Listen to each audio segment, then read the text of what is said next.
લક્ષ્ય ન્યૂઝ, એક નજર, એક લક્ષ્ય. ડભોઈ સિનોર 4 રસ્તા પાસે રોડની ચાલી રહેલી કામગીરીને પગલે લાંબુ ટ્રાફિક જામ જોવા મળ્યો હતો.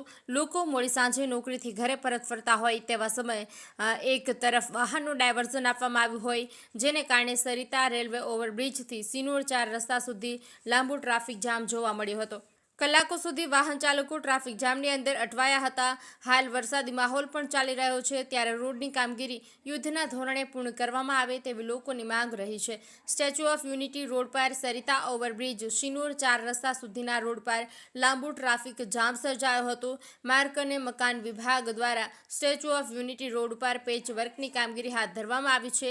એક સાઈડ રોડ બંધ કરવામાં આવ્યો છે જ્યારે બીજી બાજુનો રોડ ચાલુ છે, જેના કારણે એક જ રોડ ઉપર અવર કરતા વાહનોનું ભારણ વધી જવાને કારણે લાંબુ ટ્રાફિક જામ જોવા મળ્યો હતો.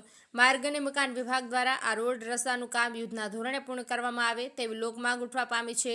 વારંવાર થઈ જતા રસ્તાઓને કારણે વાહન ચાલકોને ભારે લખીને સામનો કરવો પડે છે. તેવામાં હાલ ચોમાસું પણ ચાલી રહ્યું છે. ડભોઈ પંથકમાં વરસાદી માહોલ સર્જાયો છે ત્યારે આવા સમયે પેજ વર્ક કરવાની કામગીરી પણ હાથ ધરવામાં આવી છે, પરંતુ 2 દિવસથી 4 ટ્રેક રોડ પર એક તરફનો માર્ગ સરિતા ઓવરબ્રિજ સુધી બંધ કરવામાં આવ્યો છે, જેને લઈને વાહન ચાલકોને ભારે હાલાકીનો સામનો કરવો પડ્યો છે. નિરંજન ચૌહાણ, ડભોઈ.